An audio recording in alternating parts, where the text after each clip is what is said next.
Hello, I'm Clark Crawford, and welcome back to the latest edition of Clark Crawford Sports.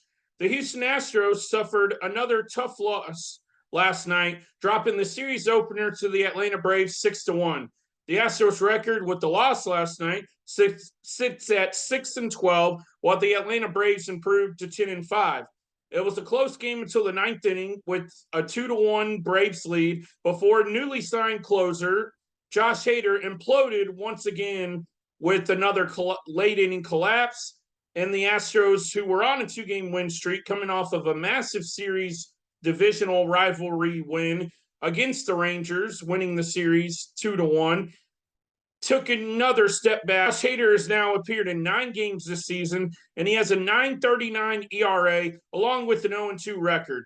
Now, I still believe in Josh Hader, but when you're signed for $95 million on a 5-year contract or even a 2 or 3 year deal, signed for that much money, you've got to be better than this. I mean, he's not the only Astros reliever to be struggling. Ryan Presley, Brian Abreu, pretty much what was supposed to be the Astros' 3-headed monster has been a 3-headed disaster so far this season. Those are not the only players to be struggling so far this year. As I'm going to get into here in a minute, Jose Abreu's been a disaster, but Josh Hader has got to get things fixed.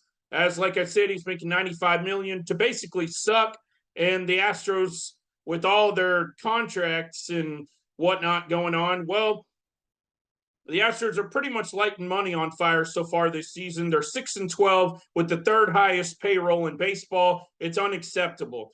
Now, to get into Jose Abreu, I'm trying to give you hope. I'm trying to keep faith in you. But Jose Abreu is 4 for 49 this year, amounting to a whopping 0.82 batting average. He signed a 3-year, $58.5 million contract last offseason. Yes, he drove in 90 runs, but he stunk for the first 4 months of the season. Jose Abreu is now, like I said, hitting 0.82 this season. I mean, come on, dude. 0.82, I understand you're working hard. You're, out taking early BP, trying to fix things, but you better figure it out quick because a lot of Astros fans like myself are calling for your head. I mean, I understand you're in a slump, but 0.82, that's beyond horrific and unacceptable, like I've said. So for you Astros fans that want him gone this quickly, I'm just going to be real with you, and that's why I'm here today, to talk some sense into you. I know the season's been miserable, but Jose Abreu, at least for the time being, is not going anywhere.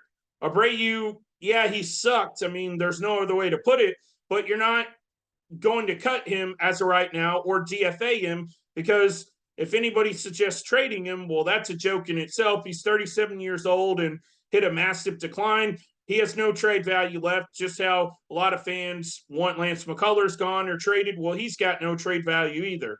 But I'm not here to talk about Lance McCullers today. That was just a little example into kind of what Jose Abreu and Lance McCullers are.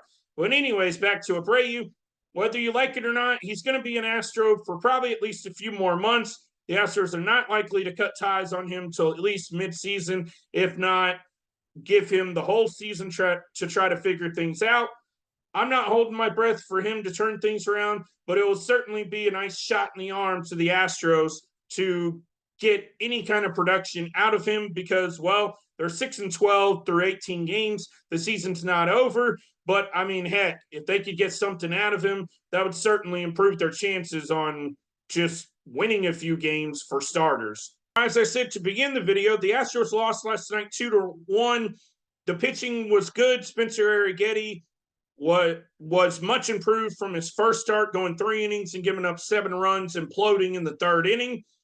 As the unfortunate part was the offense stalled out once again. Alex Bregman's RBI single in the 1st inning was their only sign of life most of the night. I mean, they got a few base runners on, but as I said in my last video, runners in scoring position, well, it continues to haunt them. I went through the numbers. They've been horrible. They got some guys on, but couldn't bring them home. So the Astros once again stalled out, and, well, they deserved to lose that game last night.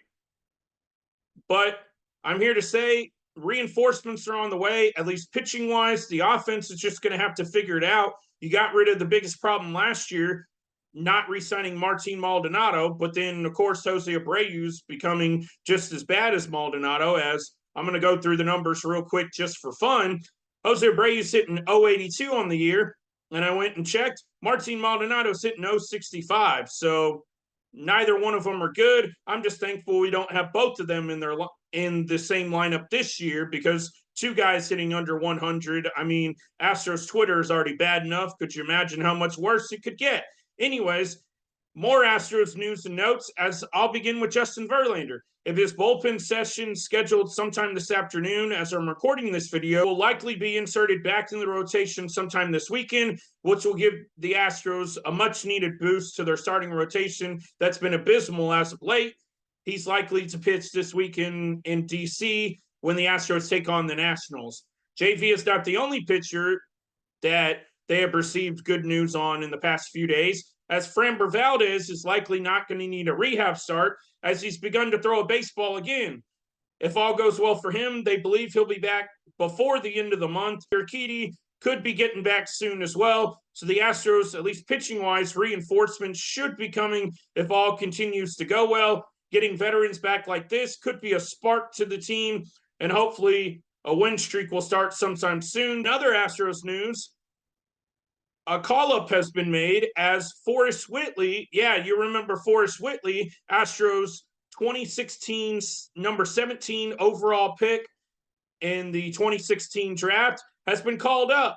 Yeah, Forrest Whitley, about 8 years later, after being drafted, is finally going to make his major league debut sometime soon. He's been called up, and well, I'm hoping it's good news, as Forrest Whitley, his minor league career has been derailed by injuries, a PED suspension, and, well, a ton of bad pitching. He struggled at nearly every level of the minor leagues that you can struggle at.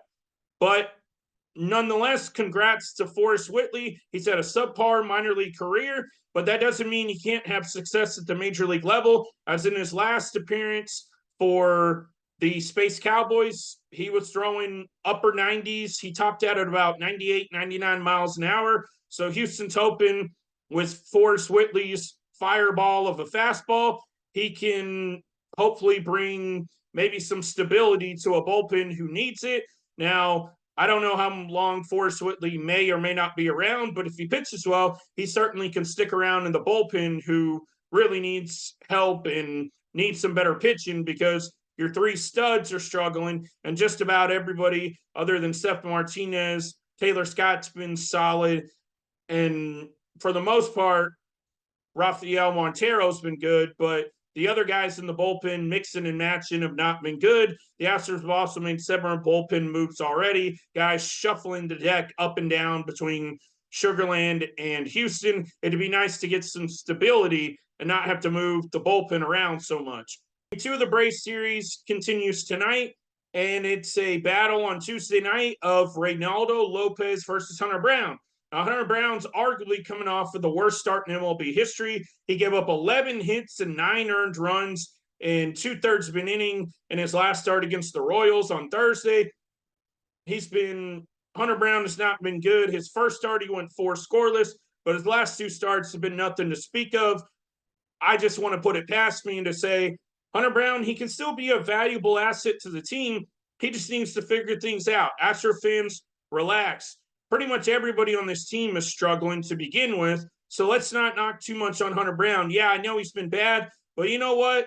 I'm going to do what most people aren't. I'm going to call my shot, and I'm going to call it that Hunter Brown has a bounce-back start tonight, and he's going to shut a lot of Astros fans up beginning tonight, and I think he's going to turn his season around, even if he gets moved to the bullpen later in the season. But Hunter Brown's going to turn his season around, and it's going to begin tonight. I'm going to take the route of, well, there's been so much negativity with the Astros. Something positive is going to happen, and it's going to start tonight. So let's go, Hunter Brown. Prove all these Astros haters wrong and all these Astros fans wrong, because most people think you should already be demoted, but I'm sticking on the side of Hunter Brown, and he's going to bounce back. Wednesday series finale will be Braves southpaw Max Fried squaring off against JP France. Two struggling pitchers looking to get on track for the first time in 2024. It should be an interesting matchup which will be an afternoon game and hopefully the rubber match of the series, as hopefully the Astros can tie the series at 1 after Tuesday night's game. Last thing to note on this series before I call it a video is Braves second baseman Ozzie Albies was hit by a pitch last night, and he's been placed on the 10-day IL with the fractured toe. Albies, when healthy, is one of the best second basemen in baseball. So this could potentially, if it's more of a long-term injury, be a big blow to the Atlanta Braves. Also learned within the past week, ace Spencer Strider is out for the season after elbow surgery. So the Braves have now lost 2 key players, one for the season and one likely for, I would think, about a month, maybe month and a half in Ozzie Albies. The Braves' injuries are starting to hit them heavily as well. So for Atlanta, maybe these injuries catch up to them. Maybe they don't. Atlanta's a great team, but at least they're off to a 10-5 start, unlike the Astros at 6-12. This will wrap up the latest edition of Clark Crawford Sports. Thank you all for watching. Please do not forget, if you aren't already, subscribe to my channel, and I'll see all of you in my next episode.